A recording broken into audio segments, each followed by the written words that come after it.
Hello friends, कशा आहात सर्व? वैष्णवीज मम्मी होम रेसिपी या आपल्या यूट्यूब चॅनलमध्ये तुमचं पुन्हा एकदा खूप खूप स्वागत आहे. तर आजची रेसिपी आहे मस्त अशी पुरणपोळी, आमटी आणि भात. तर चला रेसिपीला सुरुवात करूया. इकडे आपण डाळ शिजत ठेवलेली आहे हरभऱ्याची. छानपैकी मऊ अशी डाळ शिजून घ्यायची. डाळ शिजून झाल्याच्या नंतर त्यामधलं पाणी काढून घ्यायचं. त्याच पाण्याची आपण कढी बनवणार आहे. खट्टाची आमटी पण म्हणू शकता तुम्ही. हे बघा, आता मी सर्व पाणी काढून घेतलेलं आहे.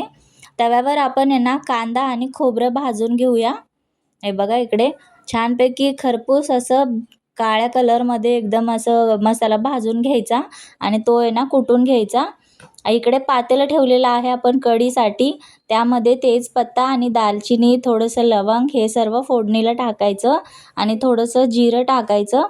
त्यानंतर थोडासाच कांदा टाकायचा, एक अर्धा कांदा तुम्ही टाकू शकता आणि एक मोठा टोमॅटो टाकायचं, जेणेकरून आमटी थोडीशी आंबूस होईल यासाठी. व्यवस्थित छानपैकी परतून घ्यायचं आणि त्यानंतर आलं लसूणची पेस्ट टाकायची. ती पण व्यवस्थित छान परतून घ्यायची आणि त्यानंतर थोडीशी हळद टाकायची, चवीनुसार मीठ टाकायचं आणि छानपैकी मसाला भाजून घ्यायचा. त्यानंतर धने पावडर टाकायची.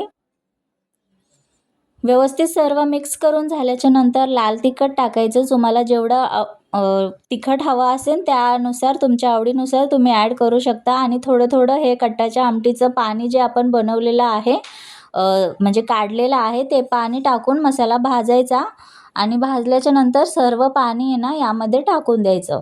आणि हे कांदा आणि खोबरं जे भाजून आपण ठेवलेलं होतं, म्हणजे कुटून पण ठेवलेलं होतं, ते पण यामध्ये वरून टाकायचं, फोडणीत नाही टाकायचं, कारण ते ऑलरेडी आपण भाजलेलं आहे.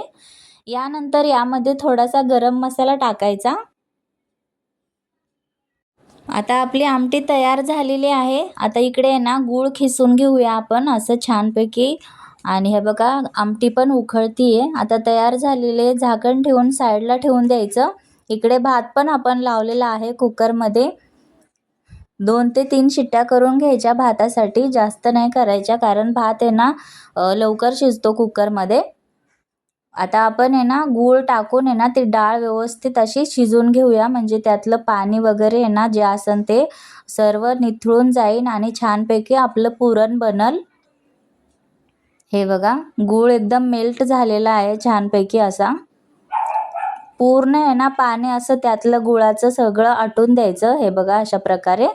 आता सर्व एका चाळणीवर टाकून ते घासून घ्यायचं पुरण. हे बघा, असं मऊ असं छानपैकी लुसलुशीत आपलं पुरण तयार झालेलं आहे. त्यामध्ये आपण थोडीशी बडीशेप आणि थोडीशी इलायची कुटून टाकायची, किंवा पावडर पण टाकू शकता तुम्ही, आणि व्यवस्थित मिक्स करून घ्यायचं. हे बघा, अशा प्रकारे आपलं पुरण तयार झालेलं आहे. आता आपण पोळी बनवायला घेऊया. यासाठी गव्हाचं पीठ आपण वापरलेलं आहे. पीठ मळून घेऊन अशी पारी बनवायची, म्हणजे गोळा बनवायचा असा, आणि त्यामध्ये पुरण गच्च असं भरून घ्यायचं. हे बघा, बघू शकता तुम्ही, अशा प्रकारे भरून घ्यायचं, जेणेकरून पोळी जास्त फुटणार नाही. छानपैकी भरून झाल्याच्या नंतर अशा प्रकारे हाताने गोल गोल करून घ्यायचं आणि हलक्या हाताने लाटून घ्यायचं पोळी.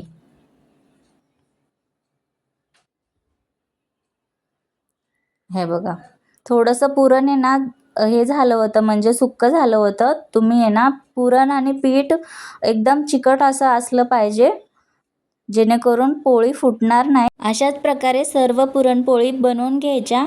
तर ही पुरणपोळीची रेसिपी तुम्हाला आवडली असेल तर प्लीज चॅनलला सबस्क्राईब करा आणि व्हिडिओला लाईक करा, शेअर करा. भेटू अशाच साध्या सिंपल रेसिपीसह. तोपर्यंत सर्वांनी काळजी घ्या आणि चॅनलला सबस्क्राईब करायचं विसरू नका. तर भेटू परत रेसिपीसह. Bye bye.